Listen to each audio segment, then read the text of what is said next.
Per mi el benestar és un estat, com bé diu la paraula, no? O sigui, és sentir-me bé física i mentalment. I això comporta, òbviament, doncs, que l'entorn afavoreixi que jo em senti bé física i mentalment.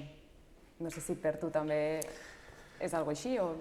Bueno, el benestar per mi seria que tindre tots els condicionants que me garanteixen viure amb tranquil·litat, no?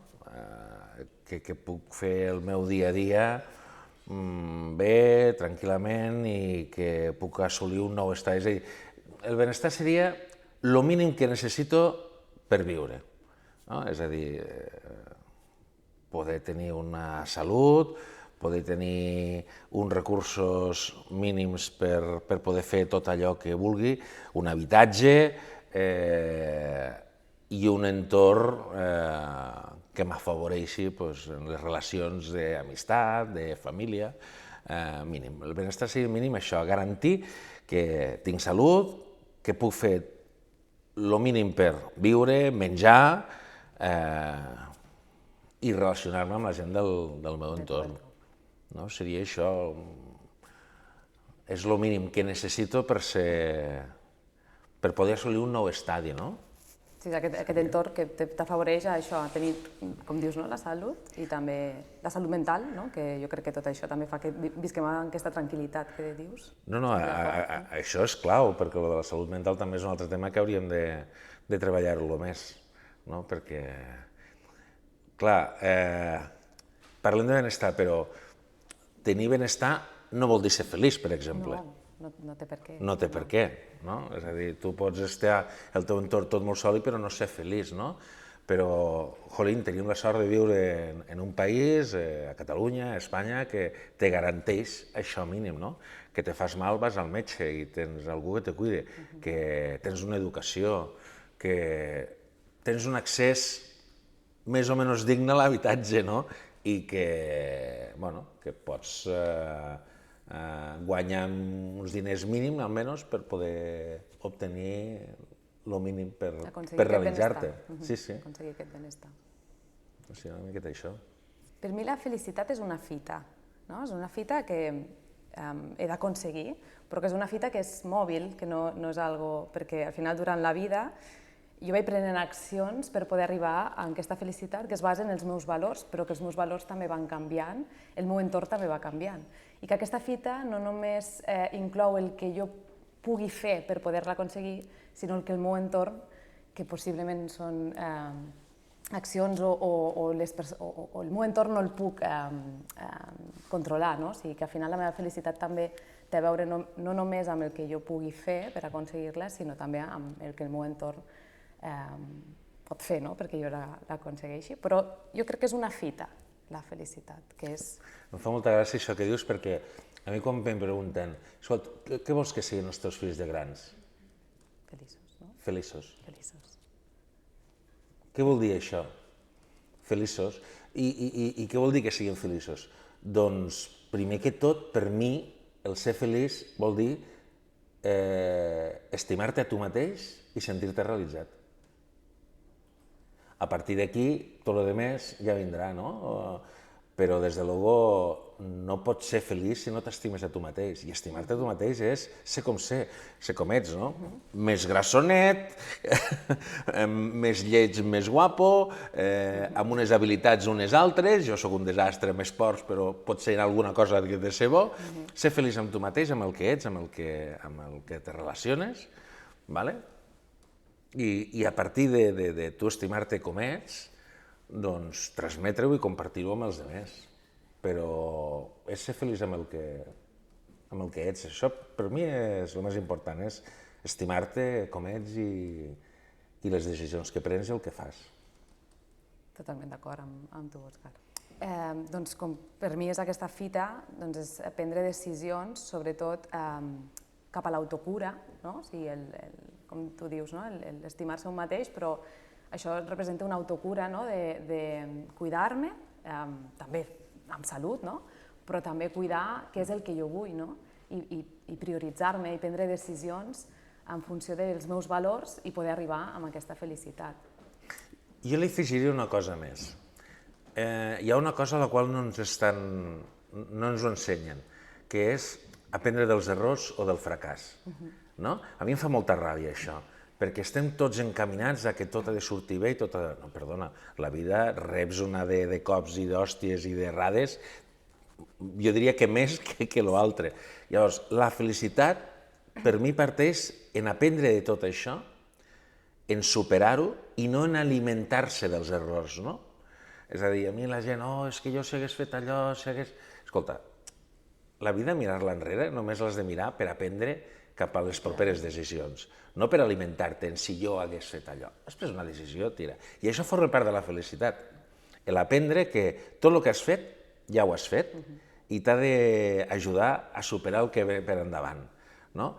I la felicitat suposa això també, l'autogestionar-te, el saber gestionar l'estrès, perquè hi és, existeix, el saber gestionar les frustracions, els errors. No, és que ets molt feliç tu, diu, què he de fer? I prendre aquestes mesures, no? Si no hi és, prendre mesures per poder arribar a aquest estat de felicitat, no? Si estan aquí mòbil sense fer cap canvi a la teva vida o sense acceptar aquestes frustracions, és difícil poder arribar a aquesta felicitat si no ens movem. No, és això. Mira, a mi tinc una feina que és molt estressant i m'ocupa 365 dies, 24 hores. I diuen, i ets feliç? Sí. I després veus un altre que fa 3 mesos de vacances, un horari compat, i no ho és. Dic, tenim un problema. Què és? Bueno, doncs jo soc feliç perquè m'he adaptat al que jo tinc i al que puc fer i a mi m'aporta més que el que un altre potser li representa i ja està. I se sorprenen que digues, i ets feliç? Doncs sí, perquè me sento realitzat, m'agrada el que faig, tinc tot el que vull, què més vull? 3 mesos de vacances? És que potser jo no els necessito. Exacte. No, perquè al final és això, depèn dels teus valors i depèn del que és per a tu la felicitat. Exacte. I és molt diferent, no? Pot ser de molts colors, aquesta felicitat. Bé, aquest matí m'ha passat una cosa molt bona. Estava arribant a la feina i m'he trobat a un amic amb el cotxe i m'ha parat i me pare baixa a la finestra. Ei, què tal, com estàs? Dic, molt bé. Li dic, ostres, sí que vas content. Diu, me'n vaig a pintar. I dic, sí? És que m'agrada molt pintar. Me'n vaig a pintar. Diu, no se't nota amb una alegria. 8:30 al matí.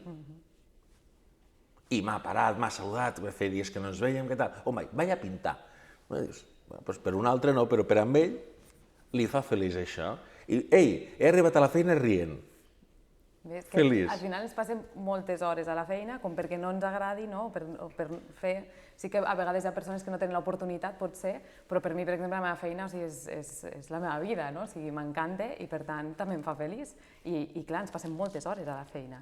Per tant, crec que hem de buscar allò, no? Hem de cercar allò que ens fa feliç per realment poder estar en aquest estat de felicitat. Sí que és veritat i som molt afortunats, crec jo, però no oblidem una altra pota, que és la part de la família. I aquí sí que ja és més complicat la felicitat compartida. És la part externa, no? És la part externa, no? Que no controlem. Que no controlem i és més complicat perquè, clar, a tu te produeix una felicitat i no treballes, no fas vacances de 3 mesos, però la teva família sí que necessita aquest espai, no?, amb tu i l'has de compartir. I dius, és que no et fa feliç? Molt. A mi una cosa que em faci més feliç que estar amb la meva família, sentar-me al sofà, els 4, i veure una pel·lícula junts. A mi m'encanta aquest moment. O anar de viatge, o descobrir, o senzillament quan els meus fills me venen i m'expliquen una cosa que han fet o els hi ha passat. Això és felicitat, també, no? El compartir-ho. És una felicitat que ens aporten els altres. I que, al final, també podem aprendre a adaptar-nos, no? Sí, hem de mirar amb nosaltres, no? En poder estar feliços nosaltres mateixos i fer aquestes accions. Els altres ens poden afectar, però també com ens afecten ho podem treballar, no? El que m'afecti més o menys com el comportament de la resta, però sí que és cert que l'entorn, sobretot la família, contribueix a poder arribar a aquesta felicitat. Però jo insisteixo en que tot parteix de l'individual. És a dir, tu no pots evolucionar cap al teu entorn i els que tens al voltant sense que parteixis de tu. Si tu no estàs bé amb tu mateix, a mi em fa molta gràcia alguna conversa amb algun amic que dius no, jo molt bé, tothom, estimo molt la gent, tot molt, molt feliç, però jo no estic molt bé. Dius, perdona, si tu no estàs bé, no pots transmetre bé. Si tu no t'estimes en tu no saps el que és estimar-te a tu mateix, no pots estimar els altres. Per tant, no pots transmetre tot això. Doncs mira, partint d'això, del cuidar d'un mateix, jo sempre, no és que m'hagi prioritzat a mi, però a part de ser mare, soc la Naila i continuo sent la Naila, i ser mare em fa molt feliç, però si no soc primer Naila, si no soc primer jo, se'm menja aquesta maternitat i pot acabar creant-me una infelicitat o un estat de no benestar, que en aquest cas. Llavors, per mi és prioritzar-me, fer allò que em fa feliç, però després poder arribar a casa meva i tenir molta més paciència. O sigui, si jo faig accions que em fan estar bé, doncs quan arribo a casa també contribueixo a que l'entorn també em faci feliç.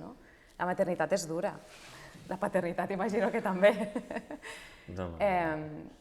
Però hem de pensar en nosaltres i a les mares moltes vegades, jo treballo amb mares a la consulta i els dic, o sigui, pots prendre la decisió que vulguis, vers la lactància per exemple, però la millor decisió és que pensis en tu i que tu estiguis bé, perquè el que el teu fill necessita és que tu estiguis bé, que tu estiguis feliç i que transmetis aquesta felicitat. Maila, saps que això que dius no tothom està d'acord. Ho sé. Fins i tot te poden titllar de mal vist, però a mi m'encanta perquè és el que jo sempre he pensat i m'ha agradat molt la frase, primer soc jo, soc la Naila. Una de les obsessions que tinc amb els meus fills és que sempre siguin ells, per sobre de tot. I són manies de la història. A la meva classe hi havia 3 Òscars i jo era el Fernández. I a mi això sempre m'ha fet molta ràbia, perquè el Fernández hi ha molts, però l'Òscar sóc jo. I ha estat com una obsessió sempre I als meus fills sempre els he dit, vosaltres, és més, quan sempre he procurat que els cognoms siguin les inicials. Ells són ells. I dius, és una mica psicològic, és una miqueta ells, és que siguin ells, per sobretot perquè ells han de defensar el món, han de sortir al món, han de ser un més i lluitar entre els demés, fer-se un lloc, no a base de cops, sinó a base de trobar el seu lloc, però ells, és el seu lloc. I moltes vegades la maternitat o la paternitat l'entenem com la generositat, que hem de donar-ho tot als altres. No. De fet, la part més que ho he passat pitjor com a pare és de petits. Jo de petit ho passava molt malament amb els meus fills, perquè depenien exageradament de mi. I això me creava ansietat. Des del moment en què quan ploraven o cridaven dius, però què t'està passant? Digue-m'ho, explica-m'ho. Aquella impotència de dir, és que no sé com ajudar-te, no sé, I ara t'has d'aixecar perquè l'has de fer això, has de fer allò, és incapaç de vestir-se perquè l'has de vestir tu, has de fer... Clar, deixes de ser una mica l'Òscar, en aquest cas. Deixes de ser tu per tu, que dius, però això és molt bonic. Bueno, és bonic, però a mi m'angoixava. És a dir, ets egoista? Doncs sí, segurament deu de ser egoista, però he donat la vida. Per tant, no hi ha cosa res més bonic del món que és això, i evidentment donar-li la vida pels meus fills demà. Però això no treu que en el dia a dia, a mi aixecar-me 3 vegades a la nit, o aixecar-me ara d'esmorzar, l'he de fer jo, ara l'he de dutxar, ara he de fer això, ara he de fer... Doncs escolta, compatibilitzat amb el que jo faig, a mi això m'angoixa. Que el quede molt guai dir que no t'angoixa i que és molt guai ser pare, doncs vale, perfecte, jo sóc sincer. A mi m'agrada parlar de la maternitat, en el meu cas, amb transparència, i dir que és una part molt bonica, és una part que em fa feliç, realment, però també he hagut de renunciar a petites accions de ser jo, i això potser ha comportat aquests moments d'angoixa, de no sentir-me tan bé, però que després vas adaptant-ho, també, perquè és un canvi a la vida. I en el balanç dius, ho tires encara? No. No. Ni molt menys. Estic molt feliç de fet, però això no treu que no m'agradi. No sé si m'explico, és una mica complex, de dir, és que no m'agrada, a mi no m'agrada canviar bolquers, ho sento. A mi no m'agrada que quan me cridin he d'anar a fer allò, no m'agrada. Ara, ho he fet? Sí. Ho tiro encara? No. M'ha omplert? Moltíssim. Me fa feliç? Sí, però he tingut de gestionar això. Jo penso, no sé si estàs d'acord amb mi, Òscar, que parlar amb aquesta transparència fa que després els nous pares, no? Les noves mares, puguin afrontar també la paternitat i maternitat d'una forma més transparent, no esperant aquella màxima felicitat. Clar, és que sembla tot com és molt bonic, no és bonic. Aquell tot de color rosa i tot. No, o sigui, que sigui real, que és molt bonic, però hi ha la seva part d'esforç, d'haver de renunciar... De sacrifici, de generositat... Exacte, i que hi és, però que és important, doncs, això, buscar el teu lloc i de tornar a aquesta autocura que estem contínuament. I fins i tot si vas més enllà, és el desgast en temps i en diners. Jo hi ha hagut vegades que no he fet una cosa per donar-los-hi amb ells, no? I dius, no m'he comprat aquell telèfon que m'hagués agradat perquè li has volgut fer una cosa a l'altra. Exacte. No? Dius, bueno, són decisions i el que has de fer és el que deia abans. Jo no tiro enrere per dir he fet mal, no, ho has fet, però evidentment que t'afecta en tot. I això te fa menys feliç o no? No, perquè evidentment soc molt feliç i estic molt orgullós dels meus nens i ser pare és fantàstic, però això no treu que tinguis capítols i moments de... Però com amb tot, no, Òscar? Que ho tiraries tot a la borda. Com amb tot, abans parlem de la feina, m'encanta la meva feina, però hi ha moments... Que ho enviaries tot... Exacte. Clar. I com tot a la vida, no? O sigui... Però la qüestió és això, no? O sigui, buscar o cercar aquests moments de trobar-nos bé i de fer accions per adaptar-nos a aquestes situacions. Sí, sí. Sobretot és això. A mi m'ha agradat moltíssim la primera frase que has dit, no? No deixar de ser un mateix. Perquè per mi és clau. Una cosa, Òscar, que quan el meu fill petit va anar a l'escola bressol per primera vegada, vaig entrar i em van dir, mira, arriba la mare... I dic, no, jo sóc la Naila. No? Perquè normalment és la mare de. Sí. No, no vull perdre el meu nom. Identitat. Continuo sent la Naila. Soc la mare de, però, hola, no, jo sóc la Naila. M'encanta. M'encanta perquè és una cosa que jo també he transmès als altres, no? De dir, tu no has de ser, ets el pare de, o el teu pare és, no? I a part, com que tens una feina que pot arribar a absorbir una mica, no? Doncs perquè tens una vessant més pública i fa que siguis el fill de, dic, no, tu ets tal i tu ets qual, i sou vosaltres. I els vostres pares són tal i qual, punto. No són tal i amb la coletilla de qui són o deixen de fer. No. Ets tu per tu mateix. Tu ets per tu mateix, el que fas, i tu tens molt mèrit amb tot el que fas i tot això. I a mi això me genera felicitat. Me genera felicitat molta veure com el meu fill assoleix un repte que s'ha presentat. A mi això me fa molt feliç. No? Que veus que ha estat fent una cosa i me ve content i diu, he fet això. I que ho hagi aconseguit per ell mateix, no? I per ell mateix, guai, no? O me ve i me diu, ostres, és que hem fet això, però un altre ha fet allò, però clar, els han ajudat els pares. I jo dic, bueno, a tu t'ha agradat el que has fet? Ho has gaudit? Sí, ho has gaudit tot? Bé, no has guanyat o no ho has fet? I que és important, això? Has disfrutat? És el més important. Sí, gaudir de la vida. Gaudir de la vida. Tenim una. Sí. Gaudim-la. Totalment cert. Un moment de felicitat. És difícil. És que n'hi ha molts. Clar, i qualsevol moment que diguis... Parlant de nens, és que segurament, o sigui... Jo tinc dos, i els dos han nascut de manera diferent. No? Una amb una cesària i l'altra natural. Per tant, el de la cesària no vaig poder estar present, i en l'altre sí. Però asseguro que, mira, m'estic emocionant i tot. El moment de veure'ls, d'agafar-los, buf. Sí, plorarem tots. Sí, és segurament el moment de dir, jolín, és el meu fill, no? De dir, uf. Sí, mira, és que m'emocionaré perquè... Sí, perquè és que ara recordo els dos moments i recordo que el primer va ser molt bo perquè, clar, era el de cesària i me va agafar el metge o la infermera, vine cap aquí. Diu, vine, queda't en aquesta habitació i te deixo amb el teu fill. Diu, no te'l porto a l'habitació perquè les iaies te'l col·lapsaran. Diu, gaudeix-lo ara fins que arribi la mare. I va ser ell i jo. I jo dic, què falla amb això? Diu que no, i a part no el podia compartir amb la persona que més estimo, no? I és allò aquell moment de dir, ostres, quina llàstima, no? Però va ser algo... Alhora... El tinc gravat aquí. I després va ser molt bo perquè quan arriba la dona, estem els tres junts i es posa a plorar molt, I diu, ostres, que guai, no? Quina emoció. Diu, no, diu, el problema és que es farà adolescent. Diu, ara és tan bonic, però es farà adolescent. Bueno, doncs era un moment de felicitat. Era un moment de felicitat. Però és que no volia destacar aquest perquè tinc l'altre i llavors has de ser equilibrat.